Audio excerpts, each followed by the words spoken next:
ஓம் ஸ்ரீ குருப்பியோ நம. குரு வாழ்க, குருவே துணை.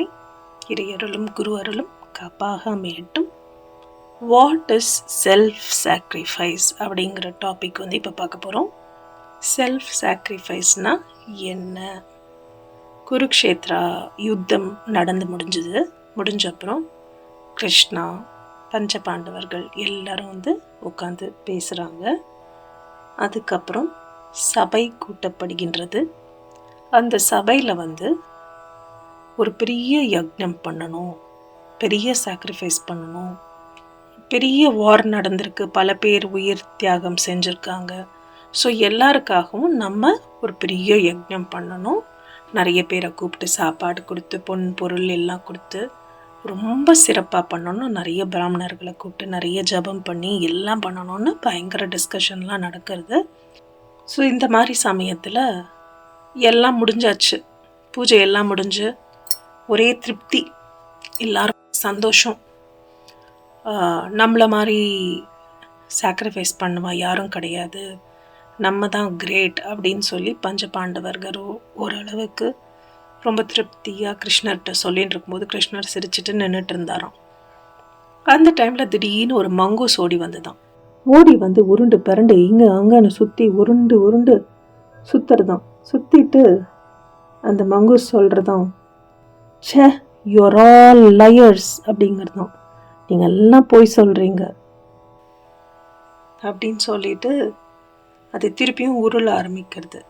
அப்போ அவங்கெல்லாம் ஒட்டுமொத்தமாக என்ன சொல்கிற நீ அப்படின்னு சொல்லி எல்லாரும் கத்துறாங்க.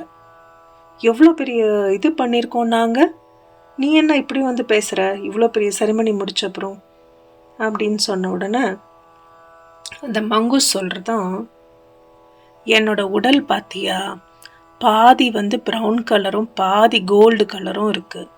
இப்போ நீங்கள் இங்கே பூஜை பண்ணினலே, இங்கே ஒரு இடத்துல இந்த பூமியில் ஒரு பிராமணர் இருந்தார்.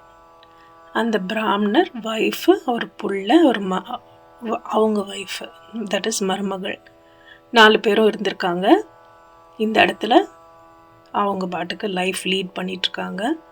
ஒரு பர்டிகுலர் டைமில் ரொம்ப இந்த ஃபேமைன்னு சொல்லுவாங்க இல்லையா, ரொம்ப ஒரு பணத்தட்டுப்பாடு, ஐட்டம்ஸ் எல்லாம் தட்டுப்பாடு, எல்லாம் குறைபாடெல்லாம் ரொம்ப பசி பட்னி பஞ்சம்னு இருக்கிற ஒரு டைம். அந்த டைமில் ரொம்ப கஷ்டப்பட்டு அந்த பிராமணர் எங்கெல்லாமோ போய் பூஜை பண்ணி இதெல்லாமோ பண்ணி ஒரு 3 நாள் கழித்து அவங்களுக்கு கொஞ்சோண்டு பார்லி பொடி கிடைக்கிறது. அந்த பார்லி பொடியை எடுத்துன்னு வீட்டில் அவங்க ஒரு கஞ்சி பண்ணி குடிக்கிறதுக்கு ரெடி பண்ணிட்டுருக்காங்க.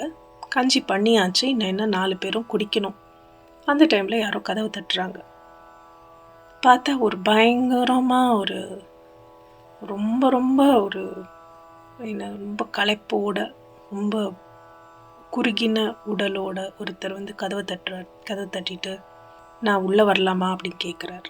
இது நம்ம பேசுகிறது அந்த காலம் இல்லையா, அதிதி தேவோ பவ, வரவங்களை நல்லா பார்த்துக்க வேண்டியது நம்மளோட கடமை. அதிதிங்கிறது கடவுளுக்கு சமானமாக பார்த்த ஒரு காலம் இருக்குது, இப்பவும் இருக்குது, இன்னமும் கொஞ்சம் பேர் இருக்கோம், நம்மெல்லாம் பண்ணுறோம். ஸோ இந்த அதிதி உள்ளே நான் சாப்பிட்டு 10 நாள் ஆறுது, எனக்கு எதாவது கொடுக்க முடியுமா அப்படி கேட்டோன்னு, வாங்கோ அப்படின்னு சொல்லிட்டு இந்த பிராமணர் சொல்கிறார் ஒய்ஃப் கிட்ட, என்னோட ஷேர் கஞ்சி இருக்கு இல்லையா, அதை அவருக்கு கொடுத்துடலாம் அப்படின்னோடனே ஒய்ஃப் அது எப்படி அப்படின்னோடனே, இல்லை நீங்கள்லாம் சாப்பிடுங்க, நம்மளும் 4 நாள் ஆச்சு சாப்பிட்டு, நான் தண்ணி குடிச்சுக்கிறேன், வந்தவருக்கு கொடுத்துடலாம் அப்படின்னு கொடுக்குறாங்க. அதை சாப்பிட்ட அவர், ஐயோ என்னை கொன்னுட்டேலே அப்படின்னு சொல்கிறான்.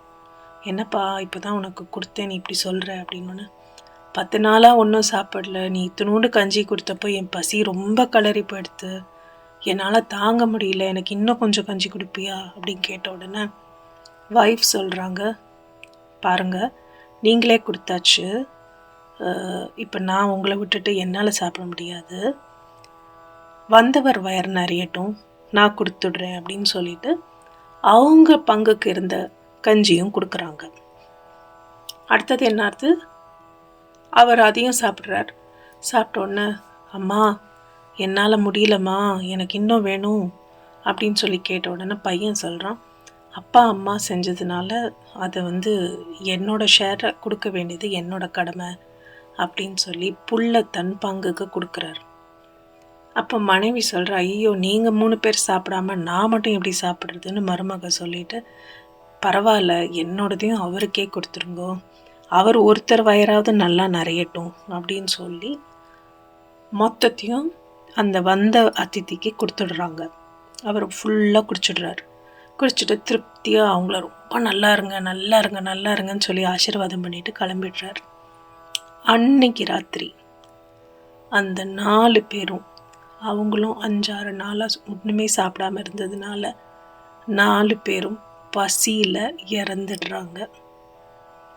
அப்போ அந்த மங்கூஸ் சொல்கிறது, அன்னைக்கு அவங்க சாக்ரிஃபைஸ் பண்ண அந்த பூமி அந்த இடத்துல நீங்கள் இப்போ பூஜை பண்ணியிருக்கீங்க, இப்போ சொல்லுங்கள் நீங்கள் பண்ணதெல்லாம் சாக்ரிஃபைஸா அப்படின்னு கேட்குறது.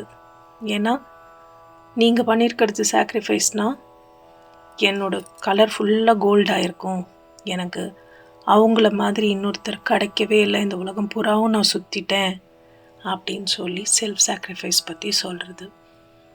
இதில் நம்ம பார்க்க வேண்டியது என்னென்னா, இப்போது நம்ம கலாச்சாரம்னு ஒன்று இருக்குது, அவங்கள கவனிக்கணும் அப்படிங்கிறது நம்ம முன்னோர்கள் நமக்கு சொல்லி கொடுத்த பாடம். இதை கிருஷ்ண பரமாத்மா இருக்கும்போது, ராமர் இருக்கும்போது, அல்லா, ஜீசஸ் எல்லாரும், புத்தா எல்லாரும் ஃபாலோ பண்ணியிருக்காங்க. ஸோ அப்போ நம்ம யாரை வழிபட்டாலும், நம்ம கடவுள் யாராக இருந்தாலும், யாராவது ஒரு குரு கிட்ட நம்ம இருக்க தானே செய்கிறோம். அப்போது it is our duty to take care of our guest. யார் வந்தாலும், அது கெஸ்ட்டு மட்டும் இல்லை, நிறைய நேரத்தில் நம்ம பண்ணுற பல தப்பு என்னென்னா, வீட்டில் வேலை செய்கிறவங்களுக்கு சாப்பாடு கொடுக்கறது இல்லை. அப்புறம் இப்போது வீட்டில் ஏதாவது சர்வீஸ் பண்ணுறதுக்கு வராங்கன்னு வச்சுக்கோங்களேன், அவங்கள அப்படியே வெறும் வயிற்றில் அமுச்சிடுறது. இதெல்லாம் பாவத்தில் போய் சேர்ந்துடும்.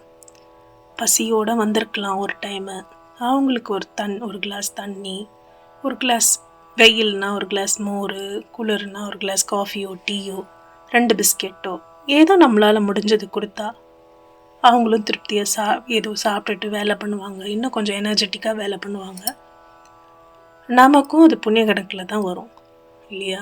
புண்ணியத்துக்காக கொடுங்கன்னு சொல்லலை, அது நம்ம கடமை.